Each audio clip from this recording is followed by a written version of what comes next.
Hello दोस्तों, स्वागत है आप सभी का इंस्पायर साइंस क्लास के इस यूट्यूब चैनल पर। मैं अरविंद और आप सभी का स्वागत करता हूं आज के इस सबसे महत्वपूर्ण क्लास में। और आज का जो सेशन है ये बोर्ड एग्ज़ाम के लिए बहुत ही ज़्यादा महत्वपूर्ण है, क्योंकि आज की इस सेशन से जो भी आपका ये 15 से 20 मिनट का सेशन होगा, इसमें आपके कम से कम 5 नंबर आपके बिल्कुल पक्के हो जाएंगे।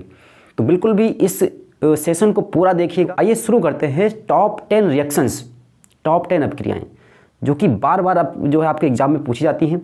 इससे पहले जो बोर्ड एग्ज़ाम हुआ है उसमें आपने अगर देखा होगा तो 5 से 8 नंबर की जो रिएक्शंस हैं वो पूछी गई थी।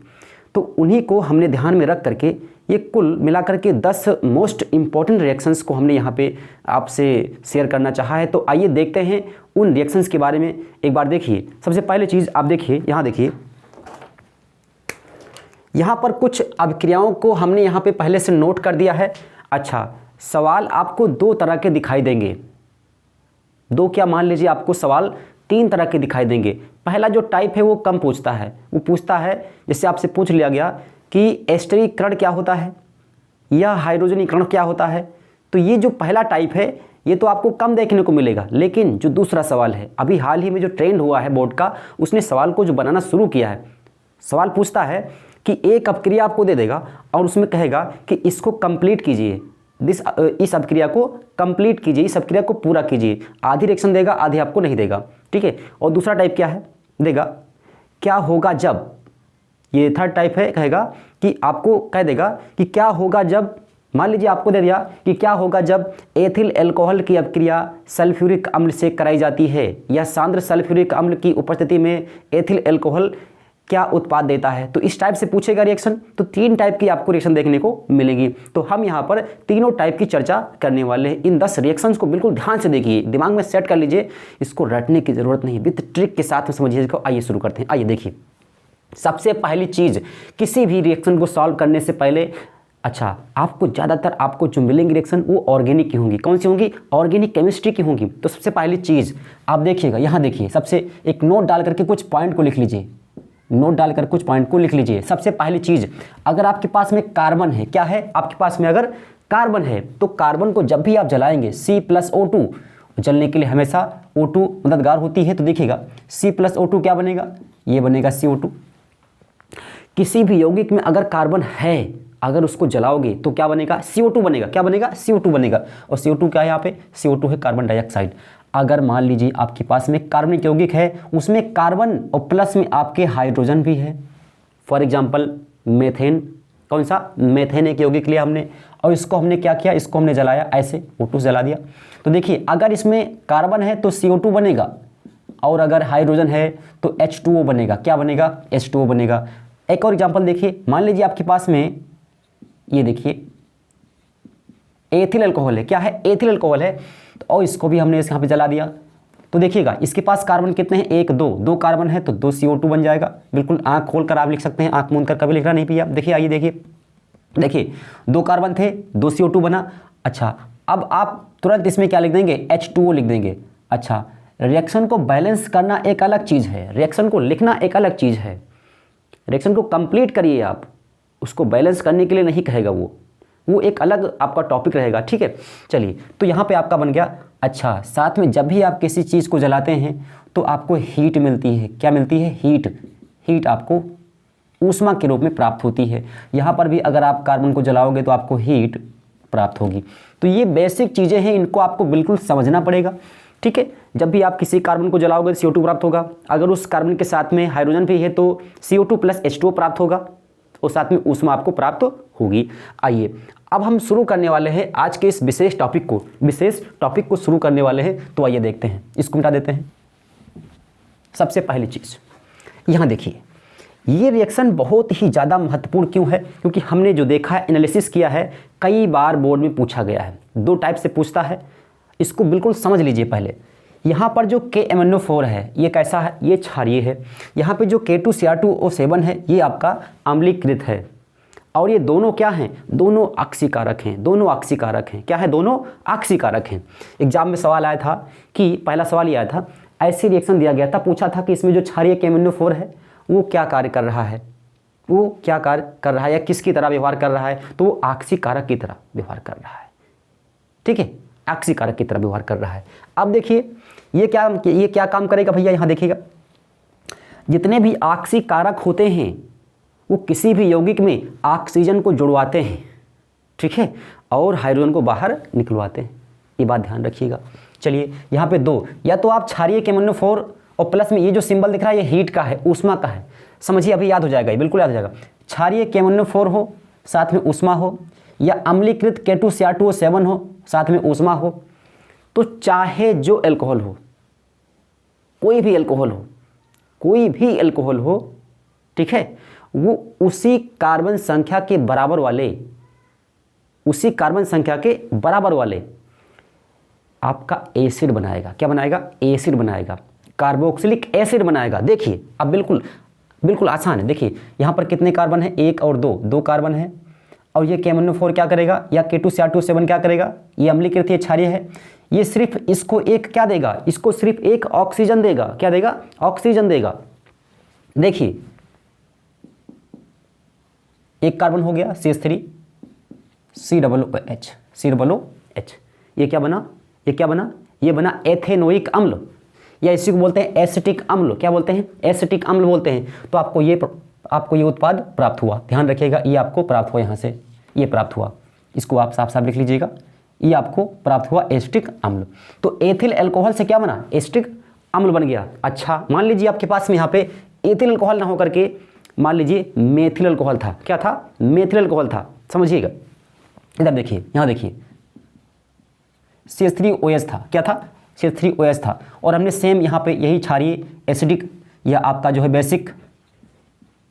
बेसिक KMnO4 लिया, बेसिक KMnO4 लिया, ठीक है। अब देखिएगा यहाँ से यही, या तो आप ये ले या तो आप ये ले, ये दोनों एक ही काम करते हैं। यहाँ से इसका क्या हो जाएगा? HCOOH हो जाएगा, ये बन जाएगा फार्मिक अम्ल। क्या बन जाएगा? फार्मिक अम्ल बन जाएगा। आपको बस याद इतना रखना है कि चाहे आपका क्षारीय KMnO4 हो, चाहे आपका अम्लीकृत K2Cr2O7 हो, पोटेशियम डाइक्रोमेट बोलते हैं इसको, ये दोनों क्या काम करते हैं? ये दोनों किसी भी एल्कोहल को, अच्छा एल्कोहल को, या आप इसमें मान लीजिए आपने यहाँ हीट को नहीं लिया, अगर सिर्फ और सिर्फ क्षारीय KMnO4 ले लिया है, या आपने इसकी जगह पे अगर आप H2SO4 लें, लेकिन वो सांद्र ना हो, वो तन हो, तो भी यही कार्य कर सकता है। लेकिन तब वो कार्य आपका इस एल्कोहल को पहले चेंज करेगा, इस एल्कोहल को पहले चेंज करेगा एल्डिहाइड में। किस में चेंज करेगा? एल्डिहाइड में। उसकी चर्चा भी आगे करेंगे, तो इस चीज़ को ध्यान रखिएगा। ये आपको चेंज करेगा किस में? ये आपका जो उत्प्रेरक है, ये कैटलिस्ट है आपका, ये कैटलिस्ट क्या करेगा? ये किसी एल्कोहल को चेंज करेगा कार्बोक्सिलिक अम्ल में।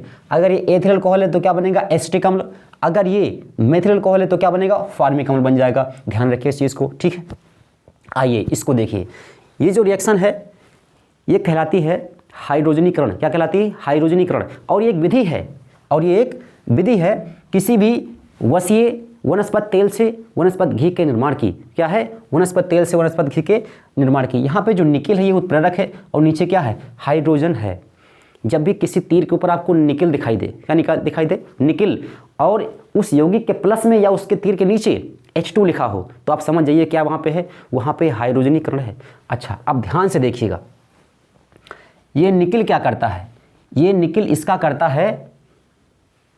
है रिडक्शन। क्या करता है? रिडक्शन, यानी कि अपचयन करता है। अपचयन में आप जानते हैं कि किसी भी ऐसी अपक्रिया में जिसमें हाइड्रोजन जुड़ते हैं वहाँ पे क्या होता है? वहाँ पे अपचयन होता है। क्या होता है? अपचयन होता है। देखिए सिर्फ और सिर्फ इसमें से एक बॉन्ड टूटेगा, एक बॉन्ड यहाँ से ब्रेक हो जाएगा। एक बॉन्ड यहाँ से अगर ब्रेक होगा, ये देखिए एक बॉन्ड अगर यहाँ से ब्रेक हो गया, ये वाला बॉन्ड यहाँ से ब्रेक कर दिया, हमने रिकॉर्ड दिया, तो इसकी 2 शाखाएं आपकी यहाँ पे, इसको आगे देखिए, इसको हम मैकेनिज्म सिखाते हैं। देखिएगा ऐसे यौगिक है एक, ये देखिए यहाँ पे आपका एक ग्रुप लगा हुआ है, यहाँ पे ग्रुप लगा हुआ है। ये चारों ग्रुप कैसे हैं? चारों ग्रुप सेम है, चारों की जगह कुछ भी हो सकता है। यहाँ देखिए आपके पास में यहाँ H है, एक और H है, और यहाँ पे हमने निकिल को ऐसे रख दिया, ठीक है। ये H2 है, यहाँ जो लिखा हुआ H2, इसी को हमने यहाँ पे इस तरह से दिखा दिया, कोई इसे दिक्कत नहीं है। देखिए बिल्कुल देखिए, ध्यान से देखिए, अगर इस बॉन्ड को तोड़ दिया जाए तो एक यहाँ से आपको बैलेंसी मिल जाएगी, एक यहाँ से आपको बैलेंसी मिल जाएगी। एक H जा करके यहाँ सेट हो जाएगा, एक H जा करके यहाँ सेट हो जाएगा। तो ये क्या बन जाएगा, देखिए ये देखिए हमने H को लगा लिया ऐसे, यहाँ लगा लीजिए, बीच में लगा लीजिए, कहीं भी लगाइए, उससे कोई दिक्कत नहीं पड़ती है। एक इसका जो है एक बॉन्ड इसका कम हो गया। ध्यान से देखिए, देखिए इसके पास 2 बॉन्ड थे, यहाँ देखिए, हालांकि मैंने यहाँ पे तोड़ दिया, हटा दिया। यहाँ देखिए इसके पास 2 बॉन्ड थे। अब ये बॉन्ड जब टूटेगा तो दोनों H जाकर के दोनों कार्बन में लग जाएंगे, तो यहाँ सिंगल बॉन्ड बचा है जाकर के। तो सबसे पहली चीज़ आप जानते हैं कि अगर किसी कार्बनिक यौगिक में डबल बॉन्ड है, क्या है, डबल बॉन्ड है, तो वो यौगिक कहलाता है असंतृप्त यौगिक। क्या कहलाता है, असंतृप्त यौगिक कहलाता है। लेकिन अगर उसके पास सिंगल बॉन्ड है, कैसा है, सिंगल बॉन्ड है, कार्बन कार्बन सिंगल बॉन्ड, ठीक है, ये है आपका असंतृप्त। लेकिन अगर सिंगल बॉन्ड है तो ये कहलाता है संतृप्त। क्या कहलाता है, संतृप्त यौगिक कहलाता है। तो देखिएगा ये जो हाइड्रोजनीकरण विधि है, ये जो हाइड्रोजनीकरण विधि है, ये किसी भी असंतृप्त कार्बनिक यौगिक को संतृप्त कार्बनिक यौगिक में बदल देता है। ये बात आप याद रखिएगा, ये सवाल पूछा गया है, ठीक है।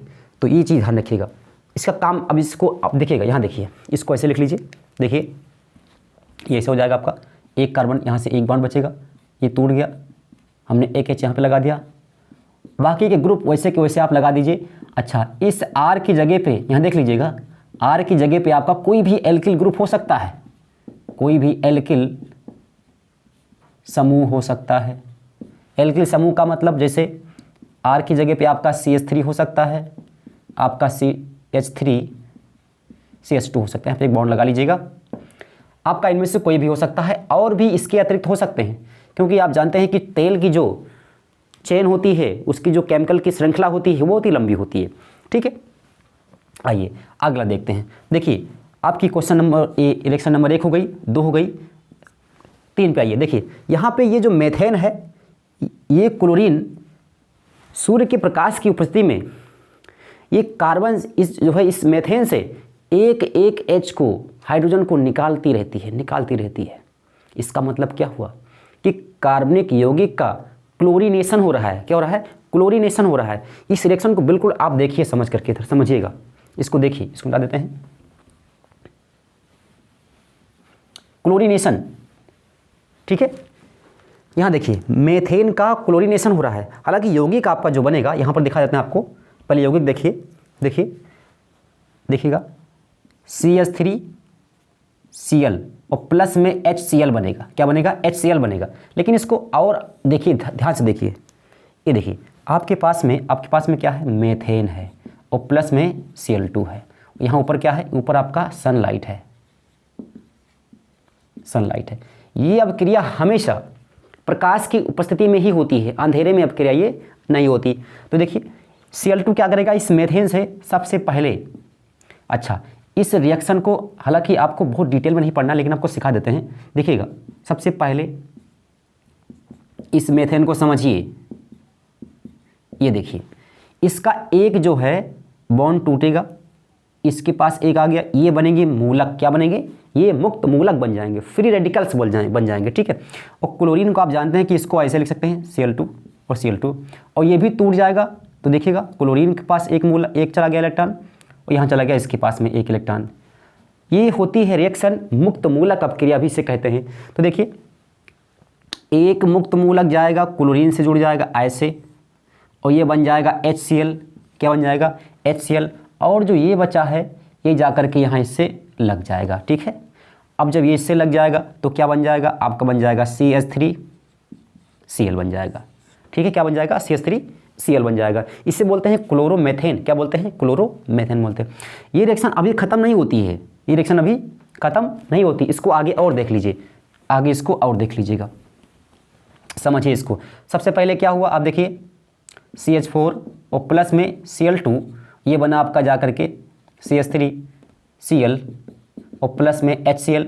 अभी इसके पास में एक और, इसके पास अभी 3 हाइड्रोजन है, देखिएगा CH3Cl और प्लस में फिर से आप या Cl2 क्लोरीन से क्रिया करेगा तो बनेगा CH3, अब 3 तो बचेगा नहीं, CH2 बचेगा, CH2Cl2 और प्लस में HCl। यहाँ देखिए फिर से ये करेगा रिएक्शन, CH2Cl2 और प्लस में HCl, सॉरी Cl2 और ये बनेगा आपका क्या बनेगा भैया CH Cl3 और HCl। अभी इसके पास में एक और H है तो ये बनेगा आपका CH Cl3 और प्लस में Cl2 से क्रिया करके ये बनेगा आपका Cl4 और प्लस में HCl। तो देखिए इस तरह से देखिएगा आप, एक यहाँ से HCl निकला, एक यहाँ से निकला, एक यहाँ से निकला और एक यहाँ से निकला। इस प्रकार आप देखते हैं कि इस मीथेन के चारों हाइड्रोजन बाहर रिमूव हो रहे हैं, निकल रहे हैं। ये प्रक्रिया कहलाती है क्लोरीनेशन। सूर्य के प्रकाश की उपस्थिति में ये अभिक्रिया होती है। अच्छा, अगर आप जानना चाहें इनका नाम तो ये है क्लोरोमेथेन, ये है डाइक्लोरोमेथेन और ये है ट्राइक्लोरोमेथेन और ये टेट्राक्लोरोमेथेन। इसमें जो CH-Cl3 है इसी को बोलते हैं क्लोरोफॉर्म। क्या बोलते हैं? इसी को बोलते हैं क्लोरोफॉर्म। सूंघाने पर लोग बेहोश हो जाते हैं, फिल्मों में देखा होगा, सूंघाते हैं और किडनैप करते हैं। आइए अगला देखते हैं। नेक्स्ट देखिए, इसको बताते हैं।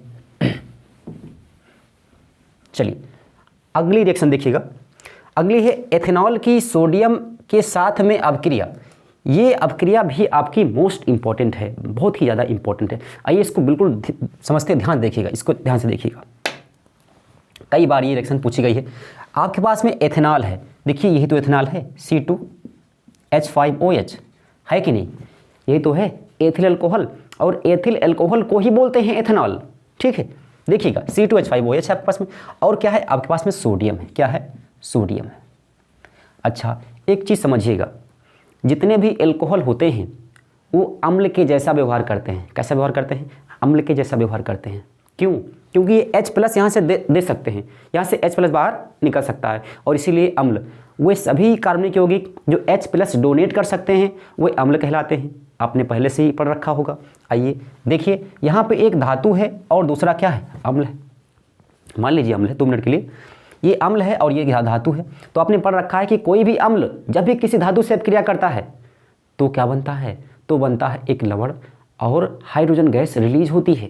तो आइए देखते हैं इसको क्या होता है। यहाँ पे देखिए, यहाँ से C2H5OH अब क्रिया कर रहा है सोडियम के साथ में, तो देखिए C2H5OH क्या बनेगा? Na बनेगा। क्या बनेगा? Na बनेगा, और प्लस में बनेगा आपका H2। अब देखिए यहाँ पे 2 निकल रही हैं, मतलब 2 हाइड्रोजन है, यहाँ पे 2 कर लीजिए, यहाँ पर भी आप 2 कर लीजिए। तो इस तरह से आपका जो है यहाँ से आपको यहाँ पर 2 करना पड़ेगा। ठीक है, अब देखिए ये जो साल्ट आपका बना हुआ है ये आयनिक साल्ट है। कैसा है? ये आयनिक लवण है, आयनिक लवण है। इसका नाम भी लिख लीजिए, सोडियम एथॉक्साइड, सोडियम एथॉक्साइड, और ये एथेनॉल है। ठीक है, इस पे प्लस होता है, एक सेकंड जरा इसको एक बार फिर चेक कर लीजिए, C2H5O Na होगा। क्यों Na होगा? यहाँ प्लस होगा, यहाँ माइनस। क्यों? क्योंकि आप देखिए यहाँ से जब H निकल जाएगा तो यहाँ H कहाँ बचेगा? ठीक है, थोड़ी सी मिस्टेक हो गई, यहाँ से H बाहर निकल गया, दोनों H बाहर निकल गए, क्योंकि अब 2 C2H5OH है, 2 एथेनॉल के मॉलिक्यूल हैं, एक H देंगे तो H2 बाहर निकल जाएगा और दोनों Na जाकर के यहाँ पे चिपक जाएंगे। ठीक है, और इस तरह से ये एक आयनिक लवण बन जाएगा, सोडियम एथॉक्साइड बन जाएगा। ठीक है, तो इस रिएक्शन को बिल्कुल आप समझ लीजिए, याद करने की ज़रूरत नहीं है। आगे आइए, नेक्स्ट देखिए, ये 4 नंबर हो गई, 5 नंबर पे आइए। कह रहा है कि CH3CH2OH यानी कि फिर से वही आपका एथेनॉल ही है। कौन सा है? एथेनॉल ही है। सांद्र सल्फ्यूरिक अम्ल की उपस्थिति में क्रिया कर रहा है। और किससे कर रहा है? किसी से नहीं कर रहा, वही स्वयं से ही कर रहा है, मतलब इसी सांद्र H2SO4 से ही अब क्रिया कर रहा है। आइए देखते हैं इसको। इस टेम्परेचर को मैंने क्यों लिखा है? क्योंकि ये टेम्परेचर पूछा गया है। एक बार इसी टेम्परेचर को ही पूछ लिया गया था आपके ऑप्शनल क्वेश्चन में, ऑब्जेक्टिव में पूछा गया था कि कितने टेम्परेचर पे अपक्रिया होती है। क्योंकि आप जानते हैं अगर ये टेम्परेचर कम कर दिया जाएगा तो ये कुछ और बन जाएगा, अगर इसको और बढ़ा देंगे तो कुछ और बन जाएगा। तो देखिए पहले इतने टेम्परेचर पे क्या बनता है। सांद्र सल्फ्यूरिक अम्ल के बारे में आप समझ लीजिए, ये अच्छे यौगिकों का पानी निकाल देता है भैया। तो ये एथिल अल्कोहल क्या चीज़ है, और यौगिक ही नहीं, ये इंसानों का भी निकाल देता है पानी, क्योंकि जहाँ पर ये एसिड गिरता है वहाँ पे बिल्कुल धुआं हो जाता है। कभी ट्राई मत करिएगा। स्ट्रॉन्ग एसिड होता है, ये बिल्कुल स्ट्रॉन्ग एसिड होता है। आपके घरों में जो बैटरी है उसमें सिर्फ ये 33% होता है। कितना होता है? 33% होता है। बाकी का जो आपका उसमें होगा वो आपका जो है जल होता है, वाटर होता है, डिस्टिल वाटर होता है। ठीक है, तो ये यौगिक, अब देखिए यहाँ पे अगर ऑक्सीजन है, क्या है? ऑक्सीजन है, इसका मतलब H2O बनने का जुगाड़ यहाँ पे सेट हो रहा है। और पानी तो ही तो निकालना है, आप इसको ध्यान रखिएगा। जहाँ पर भी ये सांद्र H2SO4 होगा यहाँ से पानी निकालेगा। बिल्कुल आप किसी यौगिक में जब भी आप देखें कि उसमें ऑक्सीजन लगा हुआ है और हाइड्रोजन भी है तो पक्का आप वहाँ से H2O निकाल दीजिए। ठीक है, और जो बने उसको लिख दीजिए। देखिए सबसे पहली चीज़ यहाँ देखिए, यहाँ पे क्या है? यहाँ पे ऑक्सीजन है, यहाँ पे 2 कार्बन है। कितने हैं? 2 कार्बन है। अगर यहाँ से जल निकाल दोगे, जल को हमने बाहर निकाल दिया, तो देखिए आप सिर्फ कुछ ना करिए, आप सिर्फ पहले जल को बाहर निकाल लीजिए। अभी यौगिक आपको मालूम अपने आप चल जाएगा। देखिए हमने H2O को बाहर निकाल दिया। अब देखिए यहाँ से 2 कार्बन बचा, H2, 3 और 2 5 1 6, यहाँ से 2 निकल गया। कितना बचा? सिर्फ 4 हाइड्रोजन बचा और 2 कितना? कार्बन। तो ऐसा कौन सा यौगिक है जिसमें 4 हाइड्रोजन हो और 2 कार्बन हो? तो कौन सा होगा बताइए? देखिए यहाँ देखिए, थोड़ा इसको आगे लिखते हैं, एक बार फिर से लिखेंगे। देखिएगा 1 कार्बन लिखा मैंने, यहाँ देखिए, ये देखिए 2 कार्बन लिखा हमने, 1 H हमने यहाँ पे लगा दिया। अच्छा देख लीजिए, हालांकि 2 लगा दें, यहाँ देखिए ये लगा दिया। तो ये देखिए 2 हो गए हाइड्रोजन और 2 हो गए कार्बन, और 2 यहाँ पर भी लगे हुए। तो कुल मिलाकर कितने हो गए? 4 हो गए हाइड्रोजन और 2 होंगे कार्बन। और हमने यहाँ पे 2 बॉन्ड ऐसे आपको दिखा दिया। हालांकि इसको साफ साफ लिखते हैं, देखिएगा फिर से देखिए, CH2 CH2 और प्लस में H2। तो देखिए बिल्कुल आसान रिएक्शन है, बस समझिए इसको, रटिए मत, रटने की ज़रूरत नहीं है, इसको रटने की चीज़ नहीं है ये। ठीक है, यहाँ देखिए ये जो H2SO4 है, बस इसको इसी बात से ध्यान रखिएगा कि ये सिर्फ जल को बाहर निकाल देता है। धुआं जो होता है जलवाष्प के रूप में ये बाहर निकाल देता है। किसी भी कपड़े पे वैसे एसिड गिरता है, किसी त्वचा पर गिरता है तो वहाँ से जल जाता है। तो जलने में जल ही तो निकलेगा भाई, वापस उड़ जाएगा, हवा में उड़ जाएगा। ठीक है, इस चीज़ को ध्यान रखिएगा। ये आपका क्या बना? ये आपका क्या बना? ये आपका एथिलीन बना। क्या बना? एथिलीन बना। ठीक, चलिए ये रिएक्शन याद हो गई, बिल्कुल याद रख, इसको बिल्कुल याद रखिएगा। आइए अगले पॉइंट पे आते हैं, एस्टरीकरण पे आते हैं। किस पे आते हैं? एस्टरीकरण। सवाल कई बार पूछा गया है कि एस्टरीकरण अपक्रिया क्या होती है, उदाहरण के सहित समझाइए। तो पहले इसको समझिए, आइए इसको समझते हैं। आइए देखिए, सबसे पहली चीज़ यहाँ पर देखिए, एस्टरीकरण की अपक्रिया में क्या बनता है? एस्टरीकरण की अपक्रिया में बनता है एस्टर। क्या बनता है? एस्टर बनता है। और आप जानते हैं कि अगर हमने बात किसकी की है, हमने अगर बात एस्टर की है, तो इसका जो क्रियात्मक समूह है COO होता है। क्या होता है? COO होता है। ये चीज़ आपको ध्यान रखना है। तो हमें ऐसा यौगिक बनाना है जिनमें एस्टर वाला समूह पाया जाए। ठीक है, अच्छा इसके एग्जाम्पल बहुत सारे, अभी आपको हमने इससे पहले जो वीडियो आपने देखा होगा देख लीजिएगा। ठीक है, उसमें हमने ये दिखा रखा है कि एस्टर का क्रियात्मक समूह कैसा होता है और उससे बनने वाले जो भी यौगिक होते हैं उनके एग्जाम्पल्स मैंने आपको वहाँ पे लिखवाए हैं। तो सबसे पहली चीज़ देखिए, यहाँ पे एक है, यहाँ पे क्या है? एक एसिटिक अम्ल है। यहाँ पे क्या है? एक आपका जो है एथेनॉल है, यानी कि एथिल अल्कोहल है। अच्छा, रिएक्शंस को बहुत ही फास्ट करने के लिए, हालांकि मैं तो इस तरह का तरीका जो बता रहा हूँ, आप 5 सेकंड में रिएक्शंस को बिल्कुल हल कर सकते हैं, लेकिन और भी कम समय में रिएक्शन को सॉल्व करने के लिए सबसे पहली चीज़ आपको करना है, आप जो है कुछ महत्वपूर्ण जो भी इसमें आ रहे हैं इनके अलावा भी कुछ महत्वपूर्ण सूत्रों को याद करना पड़ेगा। ठीक है, और उसके लिए मैं आपको एक सेपरेट वीडियो में जितने भी महत्वपूर्ण आपके सूत्र हैं, फार्मूले हैं, उनको लिख करके बिल्कुल रटा देंगे, याद करा देंगे। भाई वो तो रटने की ही चीज़ है, उसको समझिए भी, उसको रटना भी पड़ेगा।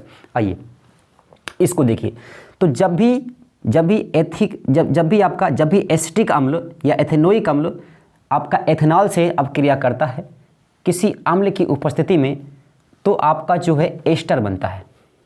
क्या बनता है? एस्टर बनता है। और ये अपक्रिया कहलाती है एस्टरीकरण। क्या कहलाती है? एस्टरीकरण कहलाती है। अच्छा, इस वाले तीर को देख करके आप परेशान मत होइएगा, ये तीर इसलिए बना हुआ है, इसके पीछे एक क्लू है, एक समझिएगा। जब भी एस्टरीकरण की अपक्रिया होती है और जब एस्टर बनता है और बनने के बाद में उत्पाद कहलाता है, वो क्या कहलाएगा? उत्पाद कहलाएगा। अगर उस उत्पाद को वहाँ से हटाया नहीं जाता है, उसको अगर हटाएं ना, तो पहली चीज़ अगर उसको हटाएं ना तो वो उत्पाद पुनः आपका एसिटिक अम्ल और एथिल अल्कोहल में पुनः चेंज होने लगता है, यानी कि अभिक्रिया पलट जाती है। और इसीलिए इस अभिक्रिया को बोलते हैं रिवर्सिबल, यानी कि उत्क्रमणीय अभिक्रिया, यानी कि अभिक्रिया दोनों दिशा में हो सकती है। बस इसके लिए क्या चाहिए, इसके लिए इसकी विशेष स्थितियाँ, स्पेशल कंडीशंस होनी चाहिए। और वो कंडीशंस क्या हैं? कंडीशंस ये हैं कि अभिकारक या उत्पाद की जो सांद्रता है, पहली कंडीशन वो हो गई। दूसरी है कि यहाँ पे हमने टेम्परेचर और प्रेशर कैसा रखा है, ठीक है, और हमने उत्पाद जो मात्रा हमें प्राप्त हुई है उसकी मात्रा कम है या ज़्यादा है। इस चीज़ को समझ लीजिएगा। हालांकि ये आपके सिलेबस में और इसको डिस्कस करने की ज़रूरत नहीं है, बस आप ये समझिए कि एस्टरिक अम्ल क्या होता है, समझिएगा। एस्टरिक अम्ल है, यहाँ पे एथिल अल्कोहल है, दोनों अपक्रिया करते हैं, क्या बनाते हैं, एस्टर बनाते हैं। देखिए कैसे इसमें अम्ल है, अच्छा कोई भी अम्ल है, अगर यहाँ पर ये रिएक्शन इस टाइप की है, कहीं भी कोई भी अम्ल है और वो किसी ऐसे यौगिक के साथ अपक्रिया कर रहा है जिसमें आपका जो है H2O निकलने का चांस है, तो अम्ल हमेशा H2O को ही रिमूव करेगा। तो यहाँ पर भी H2O को रिमूव करवाना है आपको।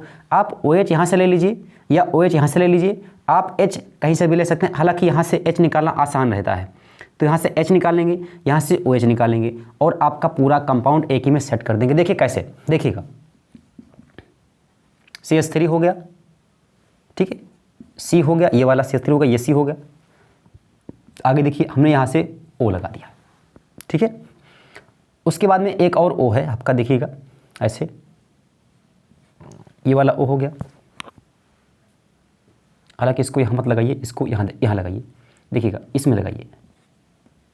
देखिएगा एस्टर का जो होता है फार्मूला, ये जो क्रियात्मक समूह है ये आपका ऐसे होता है, ये देखिए, ठीक है। तो ये ऐसे हो गया। अब देखिएगा ये जो आपका CH3 CH2 है, ये पलट करके ऐसे लगा दीजिए। देखिए आपका CH2 इधर आ गया और आपका जो है CH3 इधर हो गया, ठीक है। यहाँ से देखिए CH3COO, CH3COO, यानी कि एक O यहाँ है, एक O आपका है। इसको दोनों साथ में भी लिख सकते हो, कोई आपको दिक्कत वाली बात नहीं है। इसको ऐसे भी लिख सकते हो, आपको ऐसे कठिन लग रहा हो तो CH3COO हो गया, कोई दिक्कत नहीं। आप CH3 CH2 को पलट कर लिख दीजिए, CH2 CH3 हो गया। यहाँ से OH निकाला, यहाँ से H निकाला, तो क्या बन गया, H2O बन गया। क्या बन गया, H2O। इस मैकेनिज्म को समझ लीजिए एक बार, इधर देखिएगा, इसको समझिए। यहाँ से आपके पास में क्या है, CH3 COO H है और प्लस में CH3 CH2 आपका OH है। तो देखिए ये आपका जो है CH3 COO माइनस और H प्लस में टूटेगा, ये बड़ा प्लस है। CH3 CH2 और OH आपका जो है ये OH माइनस में और ये CH3 CH2 प्लस में। तो देखिए H प्लस जुड़ेगा OH माइनस से और ये जो आपका माइनस वाला आयन है ये जुड़ेगा प्लस वाले आयन से, और इस तरह से ये आपका बनाएगा ये वाला यौगिक और ये जुड़ करके बनाएगा आपका H2O, ठीक है। तो इस अपक्रिया को बिल्कुल आप समझिए। इसको मिटाते हैं नीचे का पार्ट, ठीक है। ये अपक्रिया आपकी कंप्लीट हुई। आगे आइए नेक्स्ट अपक्रिया पे आइए। यहाँ पे जो एस्टर आपको प्राप्त हुआ है, इस एस्टर को पुनः देखिएगा, कह रहा है कि आप सोडियम हाइड्रोक्साइड यानी कि क्षार के साथ अपक्रिया करवाइए और फिर बताइए क्या बनेगा, और बताइए फिर क्या बनेगा। तो बिल्कुल सिंपल सा ये रिएक्शन है। देखिएगा ये आपके पास में क्या है, ये आपके पास में एस्टर है। क्षार के साथ जब भी अपक्रिया करेगा तो ये क्षार दो पार्ट्स में टूट सकता है। देखिएगा आपके पास में NaOH है, तो सोडियम यहाँ से अगर इसको तोड़ना चाहें, हालांकि जल में जैसे इसको मिलाते हैं तो जल मिलाने के बाद में Na प्लस बनता है और OH माइनस बनता है। और आप जानते हैं अभी अभी जो एस्टर बना है ये वाला और ये वाला सेम ही तो है, इसी को यहाँ पर समझिए। देखिएगा CH3 COO माइनस था कि नहीं, बिल्कुल था। और क्या था, और आपके पास में CH2 CH3 और ये आपका प्लस का था। बिल्कुल आप जानते हैं, इससे पहले की रिएक्शन में भी आपने देखा है। तो देखिए यहाँ से जो प्लस वाला पार्ट है ये जाकर के आपका यहाँ लगेगा, तो CH3 COO Na बन जाएगा।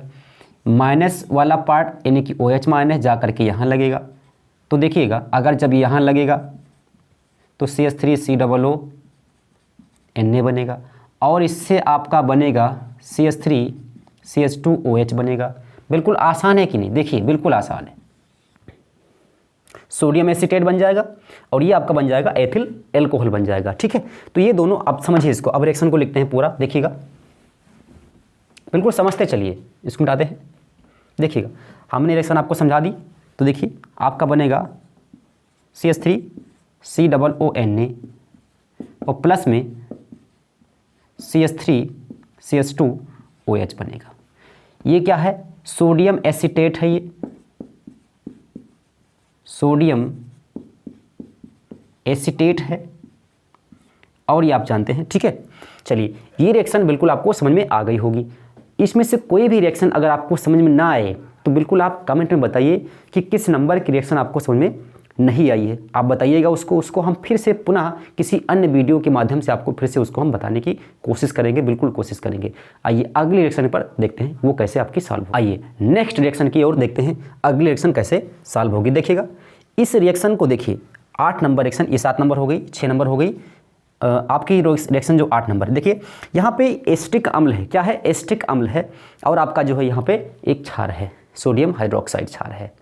अब देखिए ये सोडियम हाइड्रोक्साइड जो क्षार है, आप जानते हैं कि पहले इसको समझिए, ये जो सोडियम हाइड्रोक्साइड है NaOH, ये आपका जो है एक आयनिक यौगिक है, ये 2 पार्ट्स में टूट जाएगा।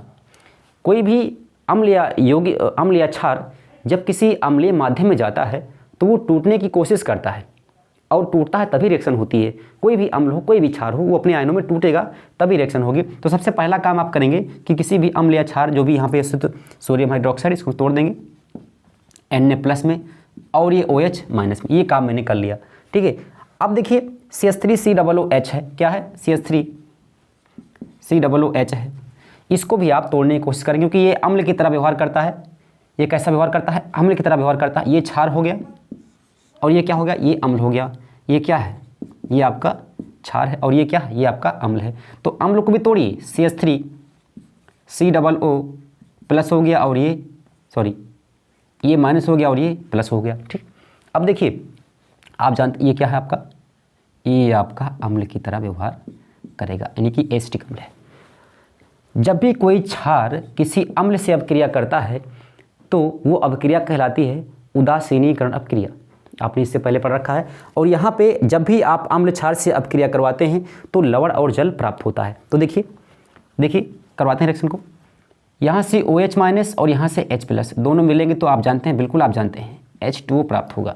और यहाँ से Na+ और यहाँ से आपका जो है COO- दोनों मिलेंगे तो आप जानते हैं क्या प्राप्त होगा, बिल्कुल आपको पता है, CH3COONA+।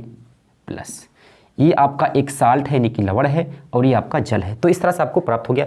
इस चीज़ों को यहाँ पे लिख लेते हैं। आइए देखिए आपको यहाँ पे जो प्राप्त हुआ है CH3COONA और प्लस में H2O प्राप्त हुआ है। बिल्कुल क्या बहुत कठिन है? बिल्कुल कठिन नहीं है, बिल्कुल आसान है ये। देखिए CH3COONA प्राप्त हुआ और H2 प्राप्त हुआ। क्या ये अपक्रिया बिल्कुल आप जानते हैं कि उदासीनीकरण अपक्रिया के बिल्कुल समान ही तो है। एक अम्ल है, एक क्षार है, अपक्रिया किया और ये जल और लवण आपका बन करके तैयार हो गया। आइए ये आपका 8 नंबर हो गया। 9 नंबर और 10 नंबर रिएक्शन को देखते हैं, बिल्कुल आसानी से देखते हैं, ठीक। चलिए इसको मिटाते हैं।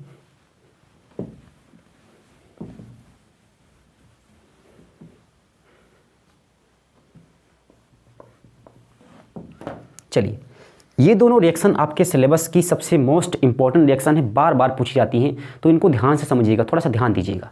चलिए कह रहा है कि आपका जो है एसिटिक अम्ल है और ये सोडियम कार्बोनेट है। क्या है? Sodium carbonate. और नीचे भी दे रखा है यहाँ सोडियम बाइकार्बोनेट। बस अंतर कितना है? यहाँ पे सोडियम कार्बोनेट, यहाँ पे क्या है? सोडियम बाइकार्बोनेट है। और आपका यौगिक दोनों सेम ही तो है, दोनों जगह पे एसिटिक अम्ल है और दोनों जगह पे आपके जो है आप देखिएगा। अच्छा, हमने हालांकि आपने देखा हो या ना देखा हो, चैप्टर नंबर 2 में अम्ल के जो गुण दे रखे हैं उनमें आपने पढ़ा होगा कि जब भी कोई अम्ल किसी भी सोडियम कार्बोनेट से अपक्रिया करता है या सोडियम कार्बोनेट जब भी किसी अम्ल से अपक्रिया करता है तो क्या बनाता है? जब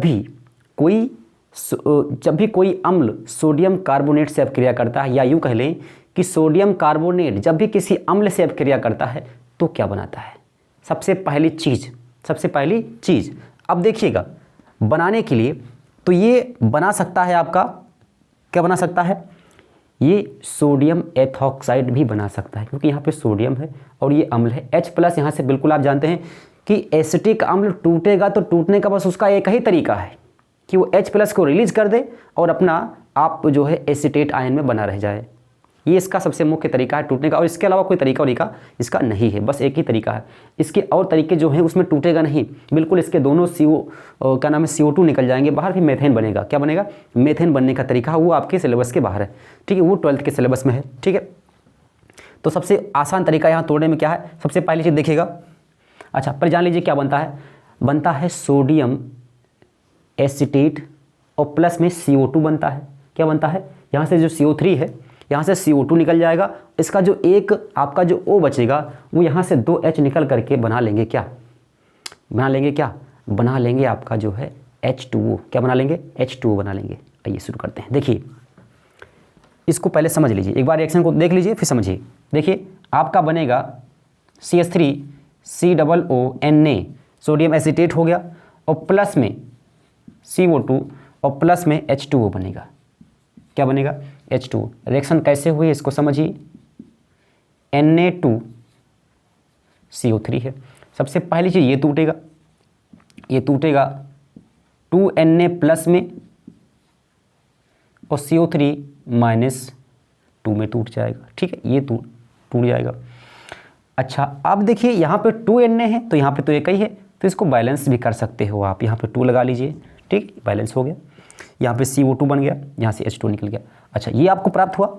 ऐसे ही अगर आप तोड़ना चाहें तो CH3COOH को भी तोड़िए, तो COO- और प्लस में, एक सेकंड, यहाँ से होगा CH3COO- और प्लस में H+ बनेगा, ठीक है।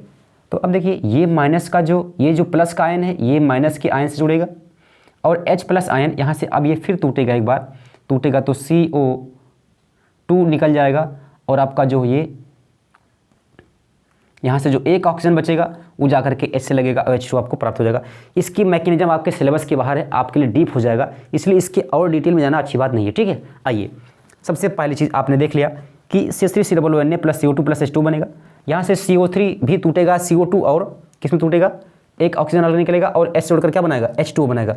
2 H निकलेंगे तो इसलिए एक H2O का यहाँ मॉलिक्यूल प्राप्त हो जाएगा। आइए अगला देखिए, कह रहा है कि एसिटिक अम्ल जब रिएक्शन करता है आपका जो है सोडियम बाइकार्बोनेट से, तो क्या बनता है, इसको देखिए। बनेगा सेम चीज़, बिल्कुल सेम चीज़ ही बनेगा। आपका यहाँ पे जो बना हुआ आपका उत्पाद है वही यहाँ पर भी बनेगा, ठीक। कहने का मतलब ये हुआ कि आपका जो है सोडियम एसिटेट यहाँ पर भी बनेगा, और दूसरी चीज़ आपका CO2 बनेगा, और तीसरी चीज़ आपका यहाँ से H2O यानी कि जल भी बनता रहेगा, ठीक है। तो आइए इसको एक बार लिख लेते हैं। देखिएगा CH3COONA और प्लस में CO2 यहाँ से निकल जाएगा, और प्लस में H2। बस आपको ध्यान रखना है यहाँ पे एक ही सोडियम है, तो रिएक्शन में आपको 2 से मल्टीप्लाई करना नहीं पड़ेगा। यहाँ से H2O निकल जाएगा, CO2 निकल जाएगा। तो ये जो रिएक्शन आपने यहाँ पर देखी हैं, ये टॉप 10 रिएक्शंस आपके सिलेबस में बहुत ही ज़्यादा महत्वपूर्ण है। ये इनको बिल्कुल आप समझ लीजिए। आप इसको समझ नहीं पा रहे हैं तो रट लीजिए, याद कर लीजिए, कैसे भी करके आप इसको बिल्कुल अपने दिमाग पर रख लीजिए। एग्ज़ाम में जाइए, बिल्कुल आप धुआं उड़ा दीजिए, बिल्कुल पेपर में बिल्कुल आप इसको छाप के आइए।